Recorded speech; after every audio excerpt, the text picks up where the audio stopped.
very good day to you. I'm Howard Feldman. This is the Synthesis of Podcast. Today, we'll be chatting to Michael Shapiro, Managing Director at Synthesis, as well as Mike Stopforth, who's an entrepreneur, an investor, and author. We're going to be talking about the change in leadership. Obviously, COVID, as we know, has changed the world completely, making greater demands on leadership challenges, on leadership approaches. But has it in fact really changed? Wasn't this all a pre-existing condition or a comorbidity, as it were, well before 2020? Michael Shapiro, let's start with you. How are you? I'm great, Howard. Great to be on the podcast with an old friend and running colleague, Mike Stopforth. So really excited and looking forward to today's podcast. Mike, good morning. Morning, gents. Thanks so much for having me on the show. Really, really a great pleasure. So let's start with you, because you are a thought leader in this space. Was a crisis in leadership or demand and change in leadership a comorbidity, or as we infuse everything with COVID language at the moment? Did it exist prior to 2020? Yeah, so Howard, I would agree with your second point in the introduction. I think what we experienced was not so much an onset of new leadership challenges, so much as an accelerant for a number of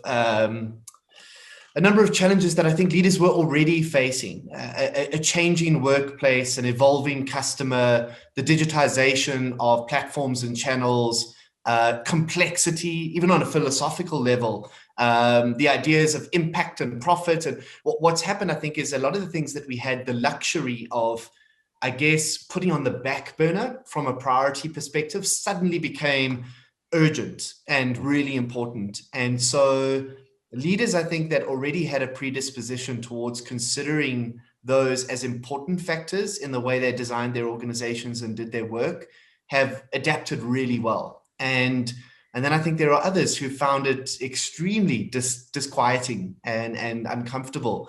And sometimes the responses to those that realization have been quite emotional and quite knee-jerk in their orientation. And that's where I think we've seen some organizations make quite poor decisions. But I think these are exciting challenges, by and large, for leaders to engage with. When you talk about poor decisions, can you give us some examples? Well, yeah, I think there were organizations, and when I say organizations, I mean broadly corporations, companies that I think we're extremely well placed going into this bizarre period. Although it was quite strange from a societal or from a commercial perspective, you'd expect some organizations to have adapted really quickly. Let me give you a practical example. I had an experience with Macro, a business that going into lockdown, I would have imagined would have been extremely well placed to service customers' existing and also new needs. And they would have been top of mind as a retailer and a service provider that I guess I would have relied upon to answer some of the concerns and questions I might have had about where do I get things from? And I think that in their attempts to adapt, their execution was below par. And then there were other organizations that were in a similar or maybe slightly different position, a Pick and Pay, a ShopRite, who demonstrated that their ability to adapt was supreme and profound. And in some cases has changed the entire business model of those organizations and the brand experience in the minds of customers. Michael Shapiro, if I can bring you in here at this point, Synthesis is certainly a company that was well placed in terms of culture and work environment philosophy. How did you find that shift, the pre-March 2020 and after post-March 2020 shift? Yeah, it's really interesting because you're right. We're really well positioned in terms of the line of work that we're in. Mike mentioned digitization, and that's a theme that actually we help corporates, financial services, retail customers like the ones Mike mentioned, and telecommunications company on that digital journey using cloud technologies. So our way of work, the implementation of these technologies is really at the core of what we do. That being said, a lot of what we do is high touch consulting type of work. So we were sitting on site with our customers where we needed to do some ideation, or we needed to workshop a new digital banking or a new system for these customers. It used to happen in a boardroom around a table. So that was a significant change in terms of what we do. All of that work actually could still take place in a digital way. So it was an easier transition for us. But from a leadership perspective, both from a personal capacity in terms of being able to sit down with the team and being able to see the body language, that was a real shift. And then also for our consultants that are in these roles, at the coalface with the customer, being able to sit down and have a coffee with them, post a meeting to unpack some of these issues, all of that changed. And I think it required a lot of agility.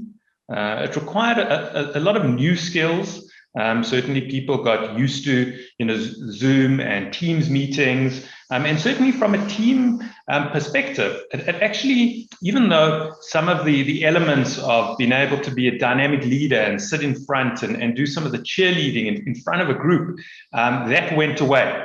But what has changed and what's been quite a revelation is accessibility to all different teams inside of an organization has actually become easier. So what we're doing now is we're setting up 45-minute meetings with each and every team in the company. And I can do that in the space of 2 weeks. I can meet our 15 teams. That's 6 people or 10 people in a team. And I can meet up with them 45 minutes. All of them are on screen. All of them can have this fairly, call it high-touch communication, even though it's digital. But to try and coordinate that pre-March 2020 would have meant I would needed to get into a car, go to various customer sites, which was great, and that had its benefit. I'd have to go down to Cape Town. We have our team in Mauritius. So all of that was far more challenging. So yes, there definitely are some difficulties, but at the same time, we've also embraced and found some positives in terms of the way in which we can communicate under these circumstances. Mike, I see you nodding vigorously around comments on leadership. Tell us what you were thinking. Yeah, I mean, I just love that point that Michael makes around, and I have the privilege of working with a number of different organizations that have found themselves in a position where they suddenly need to scramble to either replicate some of the processes and systems that they had in place before, or invent new ways of doing work. But if you go into any period of dramatic change or disruption, this is not just a COVID conversation. This is a conversation around how organizations respond to dramatic changes in the environment. And those can be political, they can even be internal. It can be an acquisition or a big merger between two businesses. What tends to happen in those moments is the unwritten cultural norms, the principles that govern the way that you work, they tend to come under the spotlight, or they're exposed. And there's an interesting analogy in the world of digitization, because I hear a lot of clients saying to me, we invested in this software, we built this new digital process, we've got this new hardware or this data lake or whatever it might be, but it's not really solving our business problems. And that's because technology in and of itself is an enabler, not a panacea. It doesn't magically fix problems. In fact, Michael, you'll know this, sometimes adding digital layers to broken business processes just makes them worse, right? It just magnifies their dysfunction. So it's similar with culture. Change is a pressure cooker for culture. And when we look at organizations that have adapted well in this period, consistently, there are cultures of accountability, leaders who are not bigger than their teams, great communication. These are not things that they invented in COVID. These are things that were already characteristic of those businesses, and I guess became even more critical than they would normally be under extreme circumstances. So it's interesting because as you're talking, I mean, you're speaking very much the same language. Michael, can I ask you, what do you think, and I know it's almost an impossible question because a lot of things are important, but what is the most important leadership quality demanded from you, Michael, as a Synthesis's managing director? What is the most important leadership quality do you think demanded from you during this time? Yeah, so I think there are two. I think there are plenty that are important, Yes. and I think there's so much research written about leadership qualities and who makes the best leaders, and the different personality styles. And they've tried to unpack those and try. Those are the rules. You have to pick one. Sorry. Thanks, Mike. I don't want to be impolite. I'm still going to pick two. I'm still going to pick two. So two hands. You've got two hands. So I think under these circumstances, and I think it applies to the examples that Mike's talking about, political change and other significant inflection points that have happened in history and that will continue to happen. I think the one is agility. The ability to quite quickly have at the DNA of the organization, Mike spoke about it as an unwritten cultural attribute or unwritten ground rule or part of the DNA of the organization and of the leader, because it definitely does come from the leader, the ability to be agile, the ability to, and South Africans are great at doing that. We've had to deal with it for decades.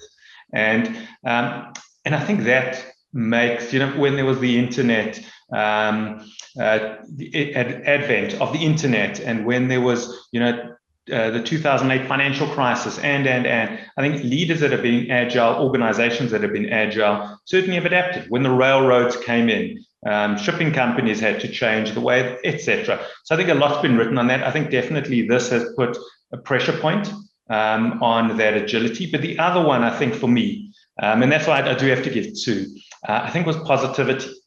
Because people sitting at home, locked down, a lot of fear, a lot of nervousness, to say that anxiety levels went through the roof.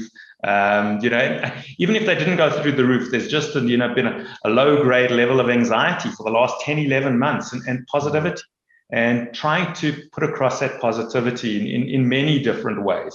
So I think it's that agility and positivity.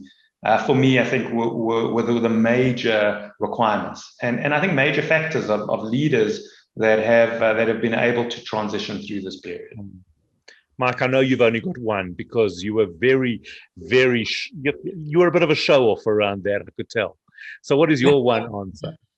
Well, I mean, I have the luxury of being able to stand on the, I left the business that I started 2 years ago. So it's super easy for me to sit here and talk about what leaders should be doing and not having the burden of actually being in that space right now. But I guess I can't say it any better than Michael did. But I think this word agility is such an important one, because for so many people listening to this call right now, clients of Synthesis, partners of Synthesis, potential clients are listening and going, agile sounds great. Agility is amazing. I want to be more agile. How do we do that as a business? How do we practically make that possible? And more and more, as we've looked at, and this is pre-COVID, during COVID, organizations that have adapted well, there's two things, and I've kind of alluded to it, but I want to be really specific about it, because I don't know if we make this practical enough. Like what makes people agile? What makes organizations agile? I think the first thing is access. And when I say access, I mean access to information, and not just any information. We all have a plethora of information. We all have reams of data to look at. We don't want just more information. We want good information. Like access to quality information and insight is the first thing. And then the second thing is the ability to make a decision with that. Because I can have all the access to all the information in the world, but if I don't have the autonomy and accountability and trust in the system to make a good decision, it doesn't matter. It doesn't matter how efficient our database is. It doesn't matter how efficient our reporting is if I can't make smart decisions with it. And I think, we don't often sit down and go, okay, but what is it about an organization that makes it agile, makes it adaptable? I think it's those two things. I think, and the converse is true when we think about organizations that are highly susceptible to disruption. Number one, information doesn't flow. Good information doesn't flow efficiently through the business. And number two, nobody can make a decision. Everybody's afraid of messing up, right? And consistently, organizations that get overturned, get turned around, aren't so much doing so or being or having that done to them because they're big or small, or the market that they're in or not in, or innovation or lack. It's got to do with those two things. Information doesn't flow efficiently, and leaders don't allow people to make decisions. There's no autonomy and accountability built into the system. It's also, I guess, about being able to discard some of the shackles that have existed in the business prior to that point. Yeah, certainly. So I'm going to steal liberally from my good friend Richard Mulholland's lexicon of clever things that he says. But he said, innovation is not doing something new. It's when you stop doing something old. And yeah, for so many organizations that are on some sort of digital transformation journey, the challenge is really letting go of assumptions about what works based on prior evidence. If the rate of change outside of an organization dramatically exceeds the rate of change inside the organization, that's going to cause friction. That's just physics, right? And so, yeah, definitely, I couldn't agree more. It's harder to make these kinds of decisions when you do have decades worth of success behind you, ironically enough, right? Because that should be a It's source always of worked. confidence. Yeah, 100%.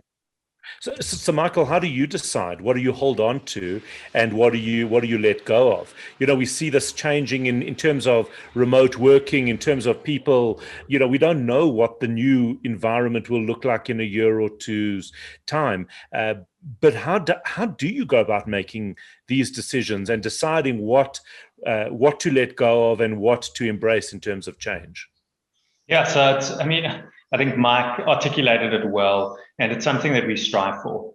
It's really allowing the team to actually participate in that, because I can't make that decision.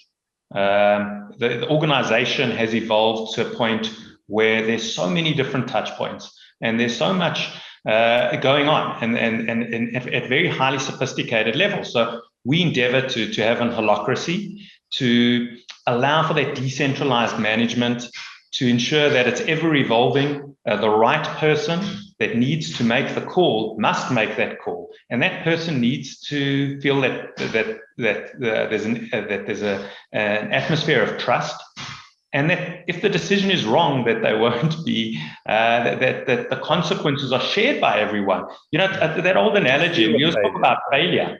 And I'm always allergic to the term. I hate the term, actually, failure. I'd like to come up with a better term, but I was just discussing it the other day. One of my kids is in matric this year, and he's making some mistakes along the way, and we're trying to not be the sort of classic helicopter parents that are correcting it for him. He now needs to own them and take care of it himself. And it's like a toddler learning to walk.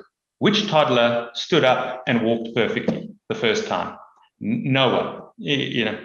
I don't think even the Michael Kilian Jornet, the famous trail runner who can run 100 miles in under 14 hours. I don't think he stood up and walked first time, and he climbed Everest without oxygen. We stood up, we fell down. We stood up, we fell down, and the parents laughed and clapped and applauded when the toddler fell down. And I think that type of culture is what we're trying to build. Decentralized management, the right people with the expertise and the information. It's a great framework that Mike's provided to make those calls, and then it progresses. Right.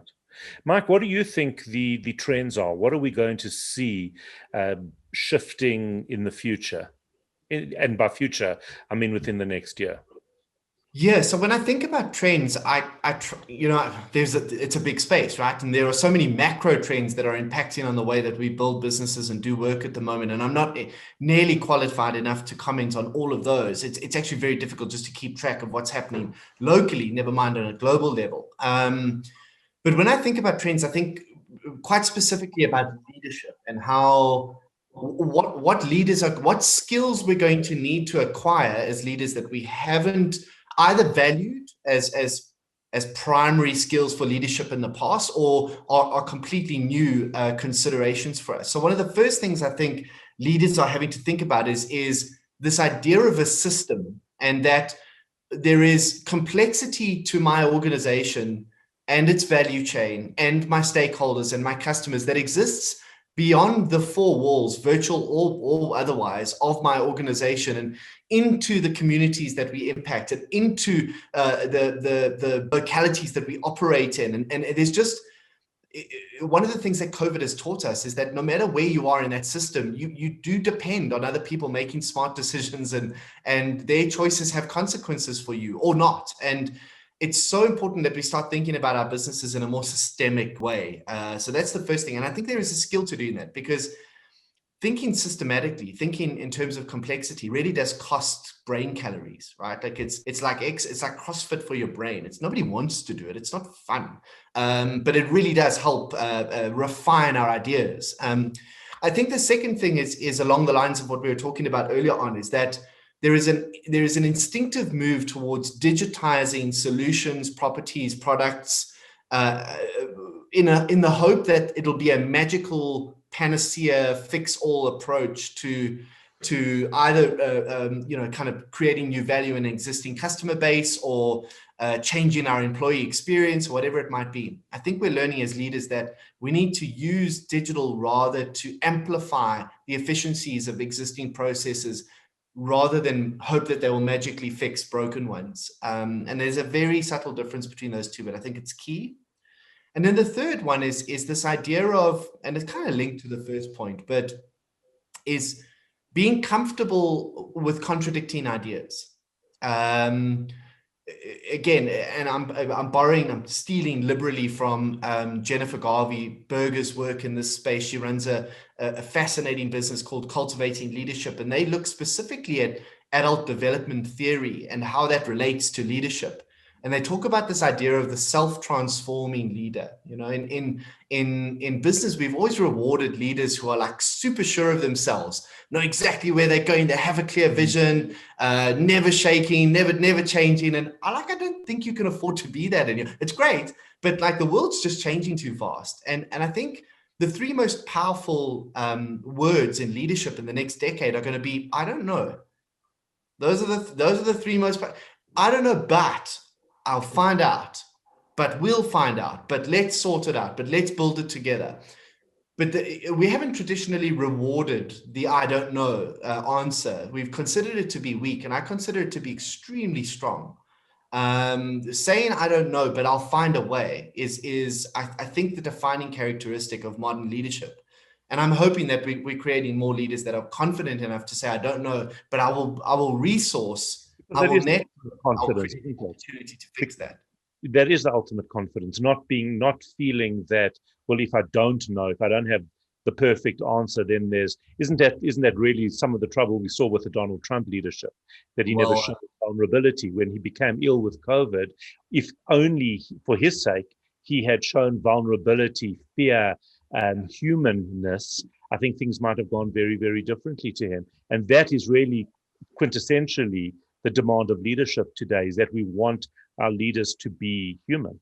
Yeah, well, I think that's the classic example of what you become when you can't be wrong is a typecast narcissist, and I think we're okay. We've got enough of those in business. We're all good for narcissists. I think we need a little bit of another breed to come through and maybe build some more long-term sustainability and consideration into our organizational structure. Right. Speaking of another breed, Michael Shapiro, what do you think your greatest lesson through all of this in terms of being in this leadership role has been? Yeah, I think it's probably that one. That firstly that I don't know, and I take that cue from the many a plethora of medical professionals who up until March 2020 absolutely knew everything. Yeah. I mean, it was quite amazing how, even if it wasn't their field, they were very opinionated and usually and felt that they were correct. But post-March 2020, I mean, to a person, they all said they don't know.